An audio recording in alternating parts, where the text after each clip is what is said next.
Hello, and welcome to another special report from Catholic Family News. I'm Brian McCall, and I'm happy to be joined today by Dr. David Schmidt. Some of our viewers may remember him. We had a conversation, feels less time, but about 4 years ago, around that, about a certain medical thing that was going on that we're not going to mention, but about a certain thing involving mRNA. But today we are going to have a conversation on another topic, and it's a topic that interestingly Elon Musk has, I think, brought back into conversation. Elon Musk is obviously not a traditional Catholic of any sort, but he's certainly somewhat of a disruptor. And he's made a lot of comments recently in the last year or so about one of the biggest threats to civilization is the lack of people having children. Now, he certainly is not going to approach the problem from the perspective that we would, from a moral perspective. But it is interesting that someone of a very secular nature like Elon Musk is sensing a societal problem, a problem that is really affecting, in his terms, civilization.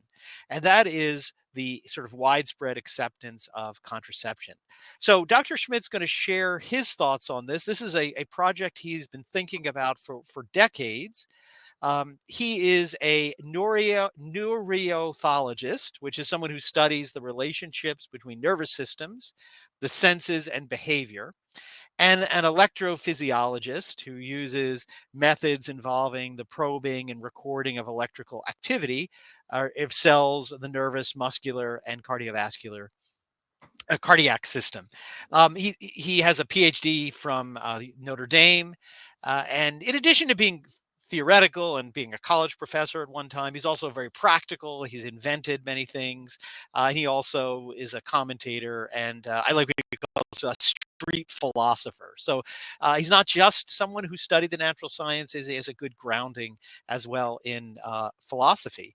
So welcome back, Dr. Schmidt. And I'd like to open up by can you tell us a little bit where you came up with this idea of thinking about the problem of contraception in a broader sense beyond just the individuals maybe committing the act?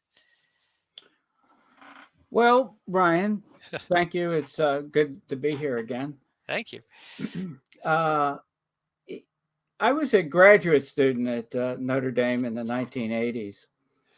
And uh, being both a Catholic and a student in biology, um, and also somebody who tries to theoretically reconcile the different controversies that are presented to us or the topics of the day. I naturally had an interest in this. Also, it came to the fore having to do teaching rotations for the graduate degree, where it became necessary to countenance the topic because one of the week's activities with the students involved and assigned activities by the department involved a section on reproduction. And as most biology textbooks, at least at that time, and I'm sure today, they have a rather significant section of the textbook devoted to contraception. So I asked the professor who organized the teaching assistants if I could maybe approach this differently. And in particular, I wanted to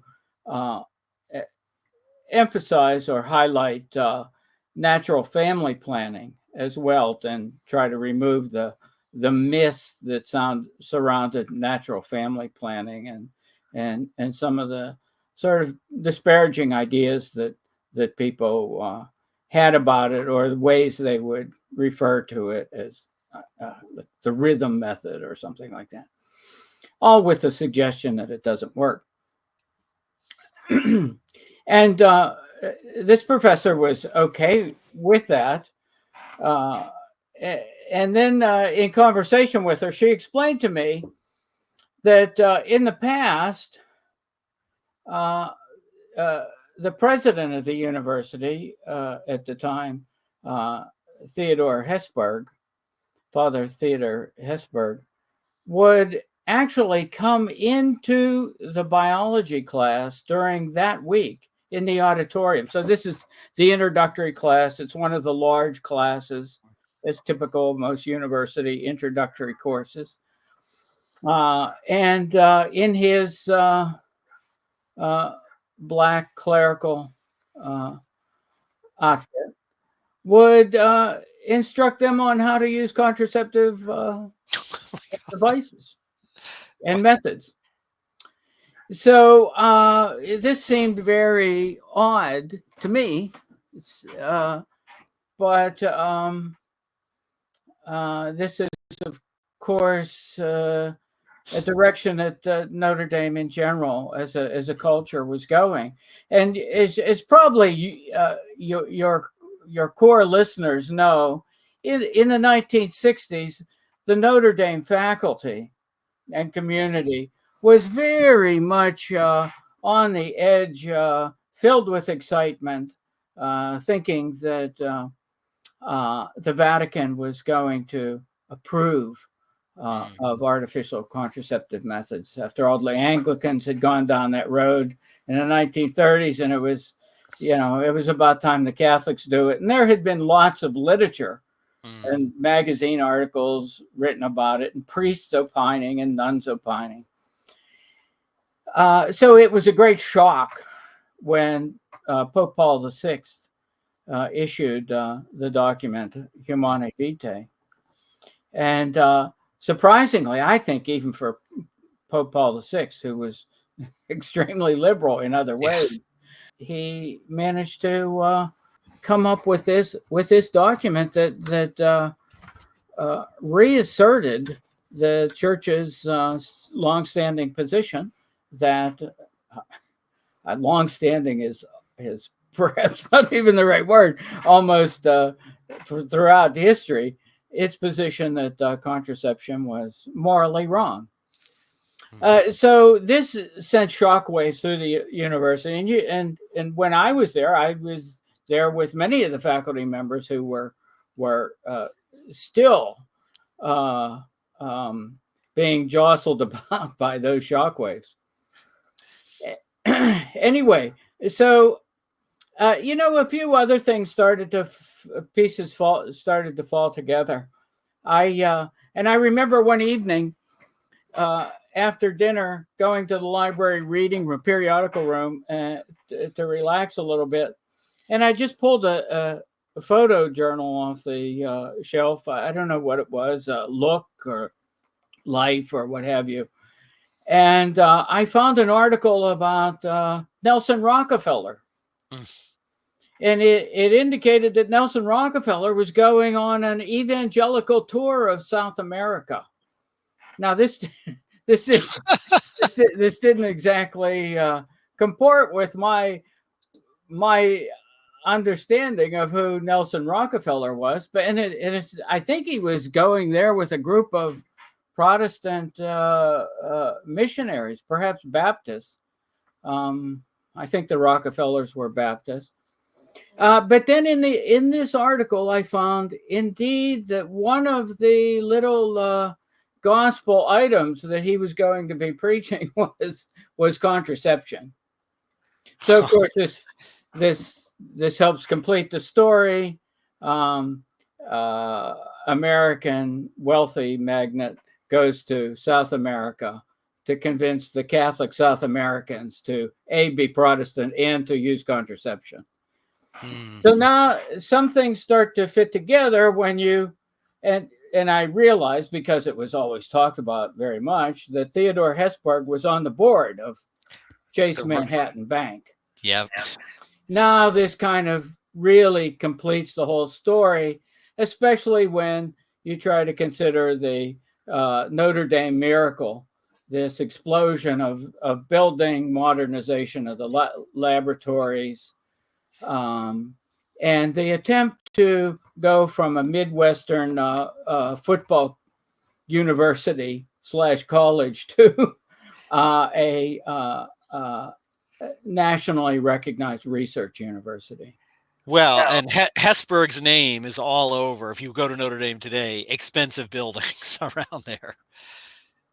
Right. So Yeah. I think we get the picture of what was happening. So I started to, I mean, my ideas coming together about this, and I started to talk with friends and around campus about this idea of that I call condom economics, and I hope some of your listeners will forgive me. I mean, I admittedly it's intentionally provocative.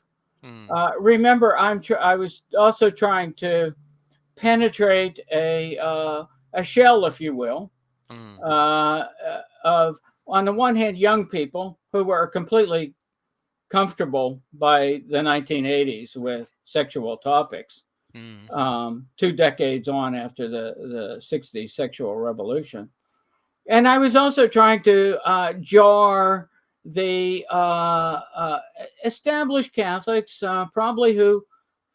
many of who felt in compliance with the church's teaching on contraception, and those who did not. So it was a bit of showmanship, admittedly. It is. I mean, it's an interesting term for that reason, obviously, to little shock people. But what's more interesting about it, I think, is that when you use the term economics, which is probably not the word people thought was shocking, it puts the issue in a different light. Because in Lambeth, when the Anglicans fell and said, "Oh, it's fine," more or less their justifications, well, look, what people do in their bedroom who are married, we should just stay out of it. When the Supreme Court fell in Griswold v. Connecticut, again, the sentiment was, look, maybe it's right, maybe it's wrong to use contraceptives, but it doesn't really affect anybody. If these two people who are married, which that case was about, married couples being able to purchase it, what's the big deal if they're in their room privately doing this? And in extreme cases. Yes. But what's interesting about this is the focus is on, this is a sort of victimless sin or crime, is what they tried to say, which, again, we know as Catholics, no sin is victimless because the community of saints, we're all affected by it. But, some are less apparent in their effect on wider society.